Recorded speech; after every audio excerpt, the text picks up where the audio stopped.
Hello friends, good morning to all. Today we are going to learn a new chapter of English Prose Unit 5, What's the Evidence? Activity 1. Students read the poem The Road Not Taken by Robert Frost. About this poem, the poet said, "You have to be careful of that one. It's a tricky poem, very tricky, so read carefully." About the author, Robert Lee Frost, March 26, 1874 to January 29, 1963. He was an American poet. His work was initially published in England before it was published in America. Frost was honored frequently during his lifetime, receiving 4 Pulitzer Prizes for poetry. He was awarded the Congressional Gold Medal in 1960 for his poetical works.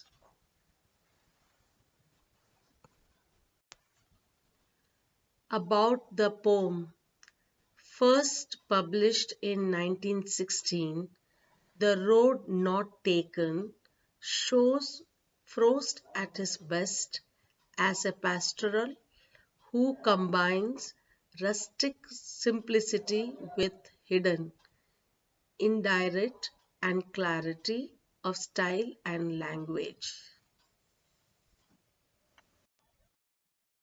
Poem's title: The road is the symbol of the choice made by us in life. Many times we regret the choice we make, but what is done once cannot be undone. Man regrets for what he has denied himself in life rather than what he has chosen. Hence, the poet has given his poem the title, The Road Not Taken. The word road not only means way, it also means journey or a stage of journey.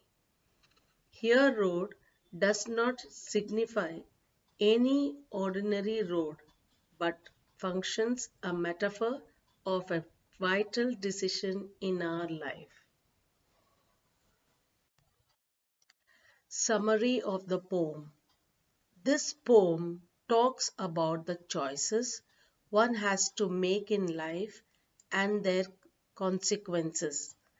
One day, while walking in a wooded area full of trees, the poet comes to a place where he has to decide which road he should take.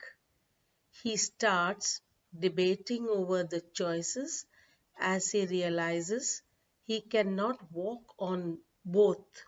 However, he decides to take the second path with the intention of traveling on the first some other time in future. Students, go through the video carefully and write important points about the poet and the summary of the poem in your notebook. The first stanza of the poem, The Roads Not Taken by Robert Frost. Two roads diverged in a yellow wood, and sorry I could not travel both, and be one traveller. Long I stood, and looked down one as far as I could, to where it bent in the undergrowth.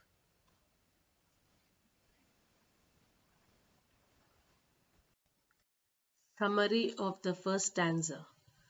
The speaker describes his position. He has been out for walking in the woods and comes in between the diversion of two roads. He stands there looking as far down each one as he can see. He would like to try out both, but doubts he could do that. So therefore, he continues to look down the roads for a long time, trying to make his decision about which road to take.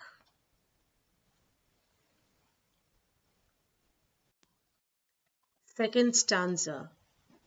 Then took the other as just as fair, and having perhaps the better claim, because it was grassy and wanted wear. Though as for that, the passing there had worn them really about the same. Summary of the second stanza.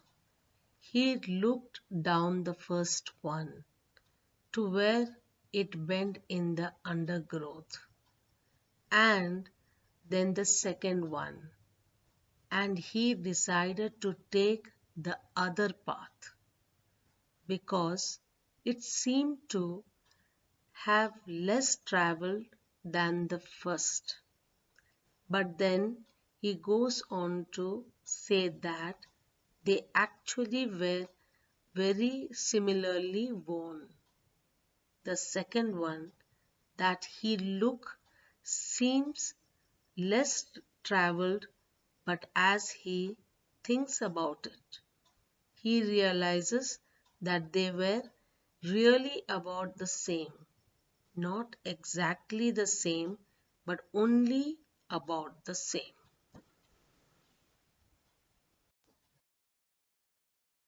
Third stanza. At both that morning equally lay in leaves no step had trodden black. Oh, I kept the first for another day, yet knowing how way leads on to way, I doubted if I should ever come back. Summary of the third stanza. The third stanza continues with the quotation about the possible differences between the two roads.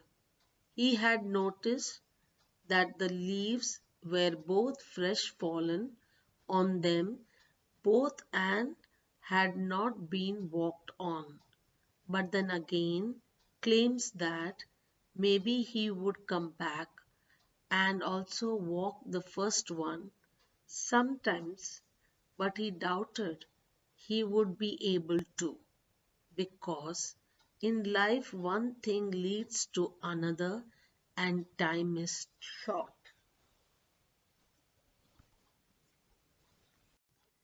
Fourth stanza. I shall be telling this with a sigh, somewhere ages and ages hence. Two roads diverged in a wood, and I took the one less travelled by, and that has made all the difference.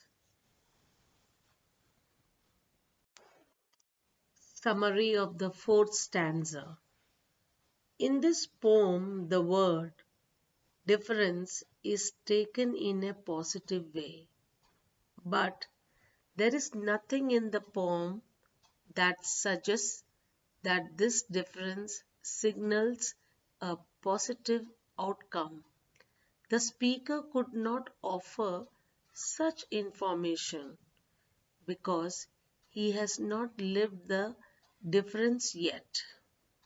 The other word that leads non discerning readers astray is the word sigh.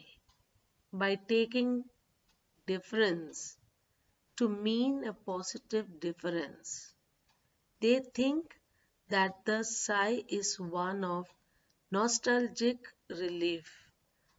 However, a sigh can also mean regret. There is the oh dear kind of sigh, but also the what a relief kind of sigh. Which one is it? We do not know. If it is the relief sigh, then the difference means the speaker is glad he took the road he did. If it is the regret sigh, then the difference would not be good and the speaker would be sighing in regret. Message of this poem. Robert Frost's poem, The Road Not Taken, seems to hold out the motto that life is a continuous journey full of divergence now and then. The important thing is to move on without looking back whether the choice of paths taken was right or wrong. The right or wrong are relative terms. We cannot get everything in life and have to make choices. Whatever direction in our life takes is determined by the choice made by us. In the journey of life, one can seldom come back to travel the roads not taken earlier.